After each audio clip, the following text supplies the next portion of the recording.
Ha- Habría habido una lucha entre las criaturas y los responsables de estas muertes eran los cuatro que faltaban. En ese caso, ¿dónde estaban ahora? No muy lejos de allí y dispuestos a construir una seria amenaza mientras continuábamos acercándonos lenta y temerosamente.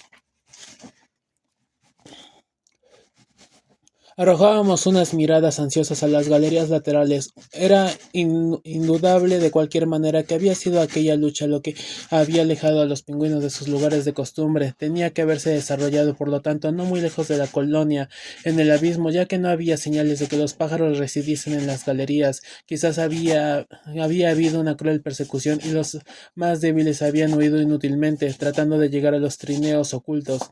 Era posible imaginarse una batalla demoníaca entre monstruosas entidades que surgían del abismo, procedidas por una multitud de pingüinos aterrorizados.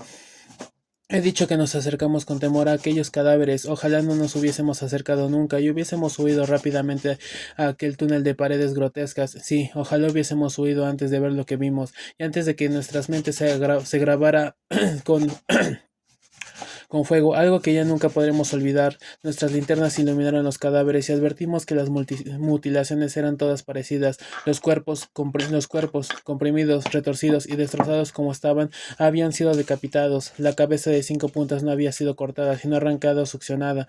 El olor del líquido verde oscuro y nauseabundo que bañaba los cadáveres se disipaba un poco ante aquel más nuevo y curioso olor que no habíamos dejado de sentir a lo largo del túnel y que aquí era más intenso que en ninguna otra parte. Tan pronto como llegamos junto a los cuerpos vimos cuál era la causa y en ese mismo instante Danforth, evocando ciertas vívidas esculturas de la historia de los antiguos en la edad pérmica, había 150 millones de años, despidió un grito de terror que repercutió largamente bajo las arcaicas bóvedas siniestras. Poco faltó para que yo lo produjese, pues también había visto las esculturas y había admirado estremeciéndome la habilidad con que el artista había sugerido aquella baba odiosa que recubría los cuerpos de algunos antiguos, aquellos que los terribles Sogots habían decapitado y succionado durante la guerra de represión.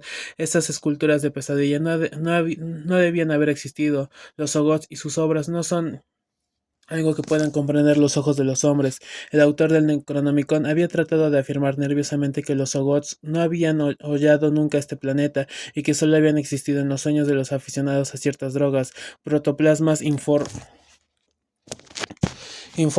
capaces de imitar cualquier organismo, aglutinaciones viscosas de células similares a burbujas, esferoides enormemente plásticas de 5 metros de diámetro, esclavos de la sugestión de sus sueños y constructores de prodigiosas ciudades, más y más rebeldes, más y más inteligentes, más y más anfibios y más imitativos. Gran Dios, qué locura había llegado a los antiguos a los antiguos a recurrir y a representar a sus esculturas a seres semejantes. Y ahora, mientras Danforth y yo mirábamos la baba espesa, negruzca e iridiscente que recubría esos cuerpos sin cabeza, que formaba en una parte lisa del muro un grupo de puntos y que admitía aquel olor inmundo que solo una fantasía enfermiza hubiese podido imaginar, sentimos hasta sus últimos límites un terror cósmico. No era temor a las cuatro criaturas que faltaban, pues podíamos creer muy bien que no nos molestarían de nuevo, pobres diablos. Al fin y al cabo no eran malvados, eran hombres de otras épocas y otros universos. La naturaleza les había hecho una broma diabólica y este era su trágico retorno. No había sido ni siquiera crueles, pues, ¿qué habían hecho en verdad? Habían despertado el aire frío de una edad desconocida, habían sido atacados por unos cuadrúpedos cubiertos de pieles que aullaban sin cesar, seguidos por unos seres simiescos y blancos. Pobre Lake, pobre Gentney y pobres antiguos, hombres de ciencia hasta el último instante, ¿qué habían hecho que no hubiésemos hecho nosotros? Dios, qué inteligencia y qué constancia, cómo habría sido enfrentar lo increíble, del mismo modo que modo en que sus antepasados habían sabido afrontar cosas apenas menos increíbles, vegetales, animales, monstruos o progenie estelar, cualquiera que fuese su naturaleza, eran hombres, habían cruzado aquellas cimas por cuyas pendientes habían vagado en otro tiempo entre helechos arbóreos, habían descubierto la ciudad muerta, aplastada por el peso de una maldición, y habían leído como nosotros la historia de sus últimos años en los bajorrelieves, habían tratado de reunirse con sus compañeros en aquellas profundidades ciudades fabulosas y oscuras, y que habían encontrado. Tales fueron los pensamientos que tuvimos entonces mientras nuestros ojos iban una y otra vez de los cadáveres decapitados y pegajosos a las horribles esculturas y los diabólicos grupos de puntos trazados con una baba reciente, y miramos y comprendimos que había sobrevivido y triunfado en las aguas de aquella ciudad ciclópea donde ahora comenzaba a levantarse las volutas de niebla pálida y funesta como respondiendo al histérico grito de Danforth. La conmoción que habíamos sufrido nos transformó en estatuas mudas e inmóviles, y solo más tarde conocimos que en esos instantes habíamos pensado lo mismo. Nos quedamos así durante 15 o 20 minutos perpetuos. La pálida niebla avanzaba hacia nosotros como empujada por una masa voluminosa. De repente se oyó un sonido que nos hizo dejar de lado nuestros proyectos anteriores, y rompiendo aquel sortilegio maléfico, nos hizo correr locamente a lo largo de los megalíticos túneles, llegar a la torre circular, remontar rápida y automáticamente por la rampa hasta encontrar al fin el aire y la luz del día. Aquel nuevo sonido no era otro que el atribuido por Lake a las criaturas que había disecado. Se trataba, me dijo Danforth más tarde, del mismo que había oído, aunque más apagado, al nivel de la capa de hielo. Tenía ciertamente una curiosa semejanza con los silbidos del viento en las cavernas. Parecía pueril, pero agregaré algo más, aunque solo sea para demostrar de qué modo los pensamientos de Danforth se confundían con los míos. Naturalmente, nuestra interpretación tenía como base lecturas comunes, pero Danforth había sugerido una vez que Poe había debido recurrir a unas fuentes muy poco conocidas cuando estaba escribiendo Las aventuras de Arthur Gordon Pym. Se recordará que en esta fantástica narración hay una palabra de significado desconocido, pero portentosa y terrible, y que gritan las aves gigantes, blancas como espectros de aquellas malignas regiones antárticas. Tekeli Li. Esto, debo admitir, es lo que creímos oír en aquel grito que venía desde esa niebla blanca. Habíamos huido rápidamente aún antes de oír las cuatro notas, pues sabíamos muy bien que la rapidez de los antiguos permitía que cualquiera de ellos nos alcanzase enseguida, si así lo quería. No obstante, teníamos la aguda esperanza de que si llegaba a no capturarnos, no intentará hacernos daño, aunque solo fuese por curiosidad científica. Al fin y al cabo, nada tenía que temer de nosotros. Juzgando que era inútil esconderse, lanzamos un haz de luz a nuestras espaldas, y vimos que la niebla se desvanecía. Veíamos al fin un ejemplar completo y vivo de aquellas criaturas. Otra vez volvió a oírse aquel insidioso sonido musical, Tekeli Li. Luego, advirtiendo que ganábamos terreno, se nos ocurrió que nuestro seguidor estaba herido. Sin embargo, no podíamos arriesgarnos ya que se acercaba indiscutiblemente en respuesta al grito de Danforth, y no huyendo de otro ser. En cuanto al lugar donde se escondían aquellos monstruos de pesadilla, aquellas fétidas e inconcebibles montañas de protoplasma cuya raza había conquistado los abismos, se había enviado algunos pioneros a esculpir las paredes y ocupar las cavernas de las montañas, no podíamos ni siquiera sospecharlo. Sentimos una verdadera angustia ante la idea de abandonar a este antiguo, con toda responsabilidad, el único superviviente a un destino horrible. Por suerte no nos detuvimos. Las volutas de niebla habían vuelto a espesarse y se adelantaban ahora con una velocidad cada vez mayor. Mientras tanto, los pingüinos corrían y chillaban, revelando un espanto de veras sorprendente, si teníamos en cuenta que apenas se habían fijado en nosotros. Una vez más, no llegó aquel siniestro Tekeli Li. Nos habíamos equivocado. La criatura no estaba herida, sino que había hecho una pausa al encontrarse con los cadáveres y aquella inscripción en la pared. Nunca sabríamos qué decía en el mensaje, pero aquellas tumbas en el campamento de Lake mostraban lo importante que confería a estos seres a sus muertos. Pronto vimos la caverna en la que se abrían varios corredores, y nos alegramos de dejar a nuestras espaldas aquellas esculturas mórbidas. La caverna nos hizo pensar que aquella criatura podía perdernos la pista en este confuso centro de corredores. Había allí varios pingüinos, presas visibles de un terror pánico. Si apagábamos todo lo posible la luz de la linterna, y si la proyectábamos directamente ante nosotros, ayudados por el aterrorizado chillido de los pájaros que taparía el ruido de nuestras pisadas, quizás pudiésemos desorientar al monstruo. Bajo los torbellinos de esta niebla, el suelo cubierto de escombros del túnel en que íbamos a entrar difería muy poco de otras galerías sobrenaturalmente limpias. En realidad, teníamos Temíamos desorientarnos en aquel laberinto de corredores. El hecho de que hayamos sobrevivido hasta para comprobar que la criatura se equivocó de camino y que nosotros atinamos la sola presencia de los pingüinos no hubiese sido suficiente, pero la niebla resguardó con eficacia nuestra huida. Deseo la fortuna que aquella nube de vapores que amenazaba cada instante con desvanecerse fuese bastante densa en el momento oportuno. En realidad se disipó durante un segundo cuando dejamos el túnel y entrábamos en la bóveda, de manera que el momento en que lanzábamos hacia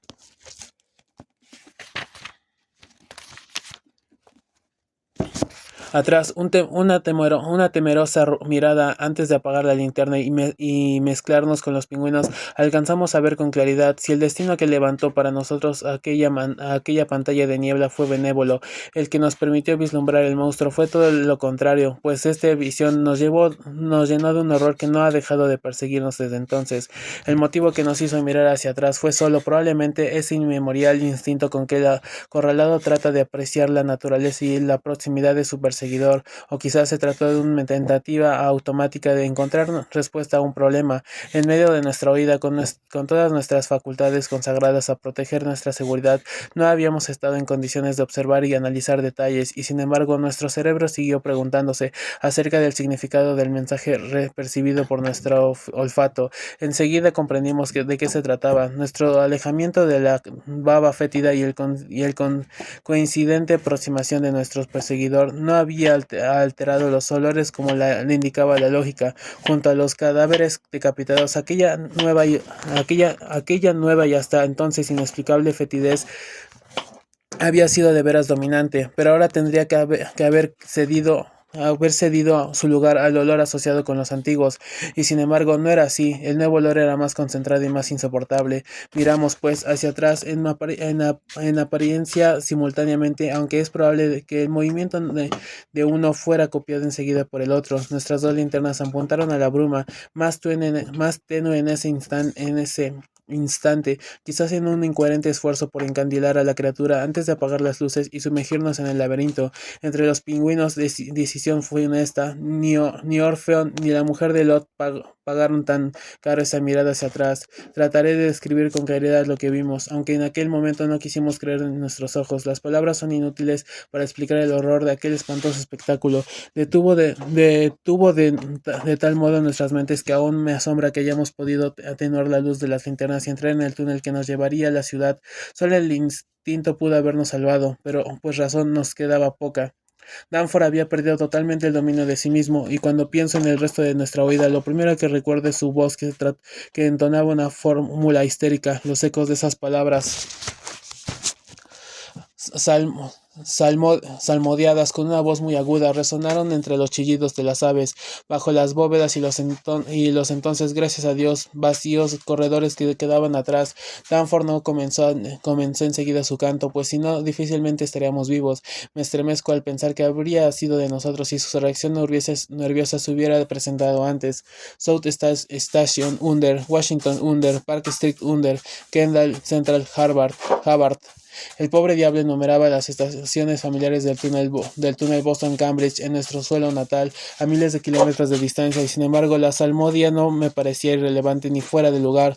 No me infundía sino un profundo horror, pues yo sabía muy bien qué monstruosa analogía le había insinuado. Habíamos esperado al mirar hacia atrás ver una terrible inmóvil entidad, si lo permitía la bruma, de la que nos habíamos formado una idea bastante clara lo que vimos, pues la niebla se había aclarado demasiado. Fue algo muy distinto, inconmensurablemente más detestable y odioso, en la realización objetiva de lo que el novelista fantástico llama las cosas que no deben ser, y si es posible compararlo a algo, tendría que hablar de de un momental tren subterráneo, lanzando a toda velocidad, tal como se le ve desde el andén de una estación, en la extremidad de un túnel infinito cubierto de luces coloreadas, y que llena exactamente la prodigiosa cavidad, así como un pistón llena un cilindro. Pero no estábamos en el andén de un tren subterráneo, y estábamos en las mismas vías, mientras la horrorosa y plástica columna, negra, fétida e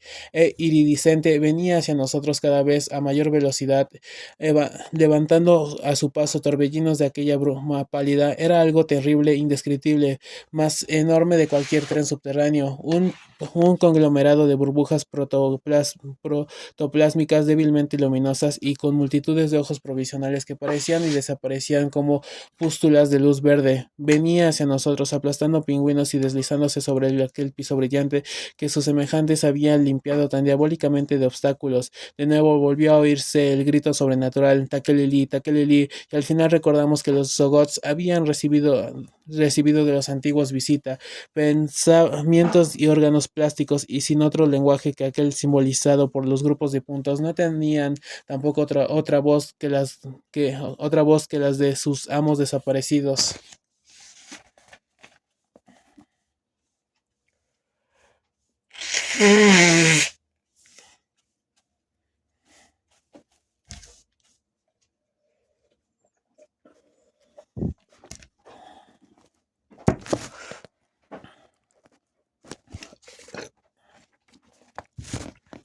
Danforth y yo recordamos no muy claramente haber llegado a la vasta torre circular y haber rehecho nuestro camino a través de las habitaciones y corredores ciclópeos de la ciudad muerta. Pero todo esto no es hoy para mí sino un fragmento de un sueño donde nada se resolvió libremente, ni hubo ningún esfuerzo físico.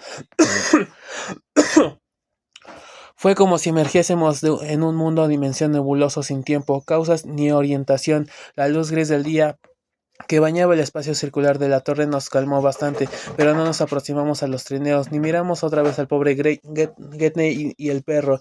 Tenían una extraña y titánica tumba, y espero que nada irá a tumbar y espero que nada irá a tumbar su reposo hasta la desaparición del planeta. Mientras subíamos penosamente por la rampa prodigiosa, sentimos por primera vez un desfallecimiento y un ahogo muy grandes a causa del aire enrarecido, pero no nos detuvimos hasta llegar al universo normal. Había algo de oportuno en nuestra despedida de aquellas épocas sepultadas. En el curso de nuestra ascensión por aquel cilindro de 30 metros de alto, pudimos ver a un lado una serie ininterrumpida de esculturas heroicas al dios de los antiguos, grabado hacia 50 millones de años. Llegamos al fin a la cima y nos encontramos con un montón de piedras. Al oeste se veían unas murallas todavía más altas, y al este los picos de la cordillera se levantaban más allá de unos edificios tan valientes. Al sur, el suelo de medianoche bañaba con una luz roja los contornos irregulares de las ruinas, y el abandono de la ciudad parecía aún más compacto en presencia del paisaje polar. Sobre los edificios del cielo era una masa opalescente de tenues vapores. El frío intenso nos helaba los huesos. Dejamos fatigosamente el suelo los sacos en que guardábamos el equipo y que nos habíamos soltado en el curso de nuestra desesperada huida, y luego de abotonarnos otra vez los abrigos, descendimos por los montículos de piedra hacia el lugar donde nos esperaba el avión. De lo que habíamos visto en los arcaicos y secretos abismos de la tierra, nos dirigimos a una sola palabra. Un cuarto de hora nos bastó para llegar a la pendiente abrupta de los contrafuertes, quizás la antigua terraza por la que habíamos entrado en la ciudad, y vimos entre las ruinas la silueta oscura del aeroplano. A medio camino nos paramos para tomar aliento y viendo la cabeza, contemplamos por última vez el fantástico laberinto que se extendía más abajo. Notamos entonces que el cielo, más allá de la ciudad, nos estaba ya velado por la bruma. No, los inquietos vapores se habían movido hacia el cenit y parecían a punto de dibujar unas formas curiosas, como si no se atreviesen a precisar los contornos. En el horizonte occidental se veía en ese instante una línea violeta.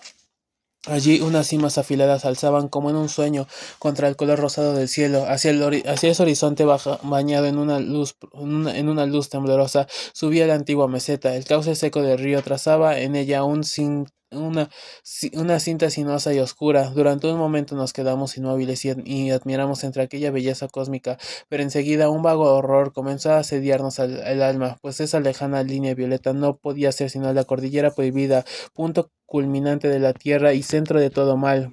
Puerto de horrores inanimables y enigmas arqueanos, objeto venerado por aquellos que temían descubrir sus secretos, no pisada por ninguna criatura terrestre, pero visitada por siniestros relámpagos y que despedía en la noche polar unos rayos extraños. Se trataba sin duda de la temida Kadat del desierto helado, que las leyendas primitivas apenas se atreven a mencionar. Si los mapas y escenas esculpidos en los muros de la ciudad eran exactos, esas crípticas montañas violetas no podían estar en menos de 400 kilómetros, y sin embargo se destacaba claramente en aquella remota y nevada orilla, como el borde cerrado de un monstruoso planeta que se levanta hacia inacostumbrados cielos. La altura de aquellos picos tenían que ser enorme y alcanzaba sin duda unas capas atmosféricas donde solo había unos tenues espectros gaseosos. Observándolos, pensé nerviosamente en ciertos bajorrelieves que insinuaban la naturaleza de lo que el río, ahora seco, había traído a la ciudad. Me pregunté cuánto habría de razón y cuánto de locura de aquellos retemores de los antiguos. Recordé que el extremo norte de las montañas no debía estar muy lejos de la tierra de la reina, de la tierra marí, donde en ese momento la expedición de Sir Douglas Mawson estaba trabajando a no más de 1500 metros de distancia. Confié en que la casualidad nos diese a Sir Douglas una idea de lo que podía ocultar aquellas aquellas costas protectoras, pero antes de cruzar las ruinas en forma de estrella y llegar al aeroplano, nuestros temores se dirigieron hacia la cadena de picos menos elevada que debíamos flanquear otra vez, las pendientes negras,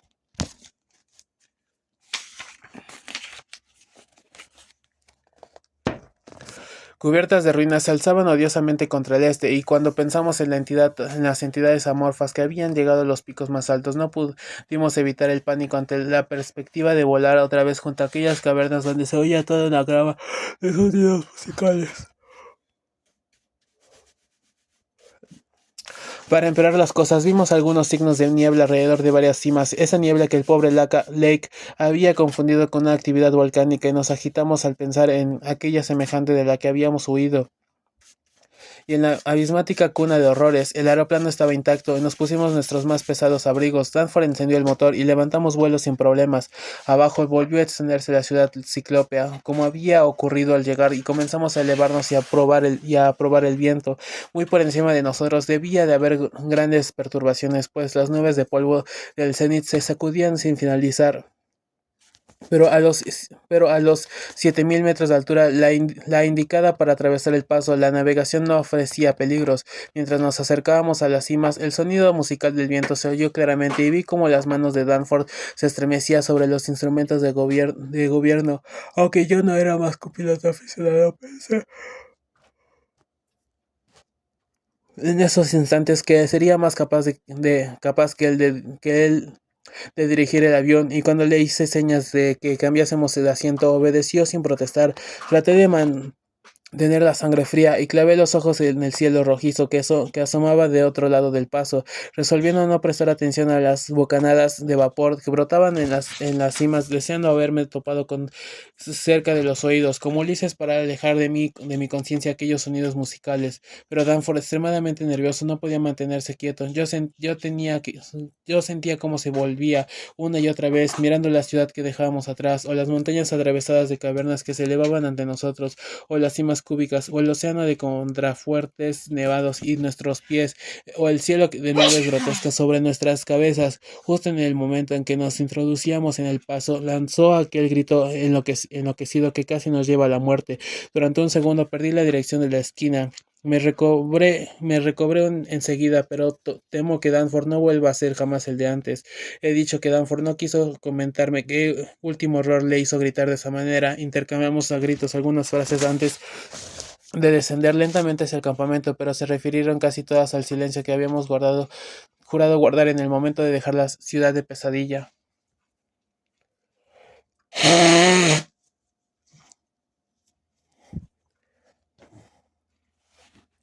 Había cosas, pensamos que no eran conveniente difundir, y yo no había hablado de ellas si no fuese por la necesidad de tener a la expedición Starkweather, Moore y a otras. Es absolutamente imprescindible para la paz y seguridad de los hombres que nadie sondee los abismos sombríos de ciertas regiones del globo terrestre. De otro modo, unos monstruos dormidos volverán a la vida, y unos seres de pesadilla surgirán de una de sus negras moradas para intentar unas nuevas y más amplias conquistas. Danforth solo dijo que aquel horror último era un espejismo, no estaba relacionado, declaró, con los cubos y cavernas de estas montañas alucinantes, musicales y envueltas en vapores. Se trataba de la breve visión entre aquellas retorcidas nubes del cenit y de algo que había detrás de las montañas violentas y que los antiguos habían temido tanto. Muy posiblemente fue una simple alucinación, nacida de las pruebas por las que acabamos de pasar y el hecho de haber visto en el cielo el día antes la ciudad situada más allá de las montañas, pero para Danforth fue tan real que aún hoy sufre sus efectos. De acuerdo en cuando Danforth murmura algunas frases incoherentes acerca de el abismo negro, la orilla del mundo, los piotogo- los Piotosogots, los sólidos cerrados de 5 dimensiones, el cilindro sin nombre, el antiguo Faros, Yog-Sothoth, la jalea protoplásmica original, el color que cayó del cielo, las alas, los ojos en las tinieblas, la escalera de la luna, el original, el eterno, el inmortal y otras curiosas concepciones. Sin embargo, sin embargo, cuando se siente dueño de sí mismo, imputa todo esto a sus macabras lecturas. Danforth es, en verdad, uno de los pocos que se han atrevido a leer por entero la gastada copia del Necronomicon que se guarda bajo llave en nuestra biblioteca. En el momento en que franqueábamos del paso, el cielo estaba ciertamente cubierto de vapores, y aunque yo no me mire el cenit, no me cuesta imaginar que los torbellinos de polvo de hielo hayan tomado formas extrañas, la imaginación, sabiendo que las escenas alejadas pueden ser refractadas y magnificadas por las capas de nubes, pone fácilmente el resto. Naturalmente, Danforth no sugirió no, no sugirió ninguno de esos horrores específicos hasta que su memoria pudo apelar a sus lecturas. No pudo haber visto tanto con una sola y breve mirada.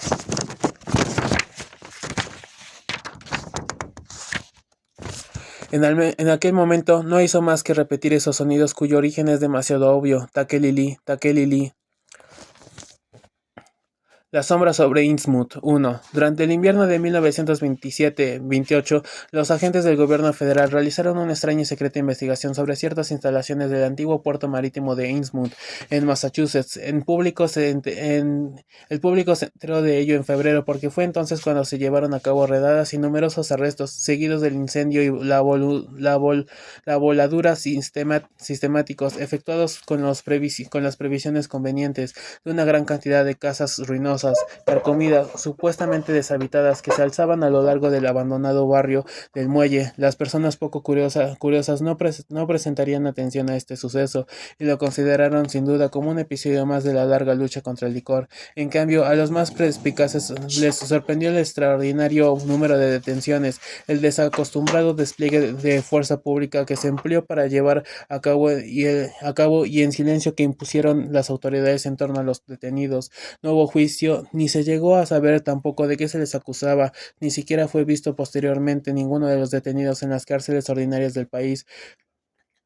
Se hicieron declaraciones vagas acerca de enfermedades y campos de concentración, y más tarde se habló de evasiones en varias prisiones navales y militares, pero nada positivo se reveló. La misma ciudad de Innsmouth se había quedado casi despoblada. Solo ahora empieza a manifestarse en ella algunas señales de lento renacer. Las quejas formuladas por numerosas organizaciones liberadas fueron silenciadas tras largas deliberaciones secretas.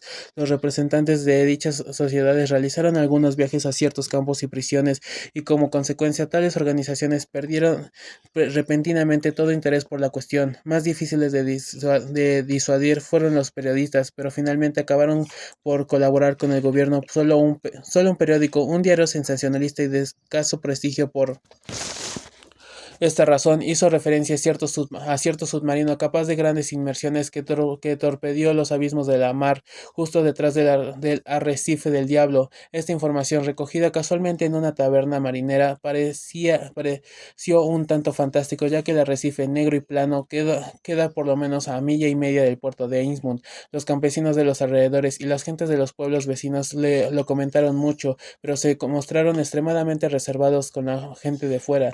Llevaban casi un siglo hablando entre ellos de la moribunda y medio desierta ciudad de Innsmouth, y lo que acababa de suceder no había sido más tremendo ni más espantoso de lo que se comentaba en voz baja desde muchos años antes. Había sucedido cosas que les enseñaran a hacerse reservados, de manera que era infructuoso pretender sonsacarles. Además, sabían poca cosa en realidad, porque la presencia de unos saladares extensos y despoblados dificultaba mucho la llegada a Innsmouth por tierra firme, y los habitantes de los pueblos vecinos se mantenían retirados.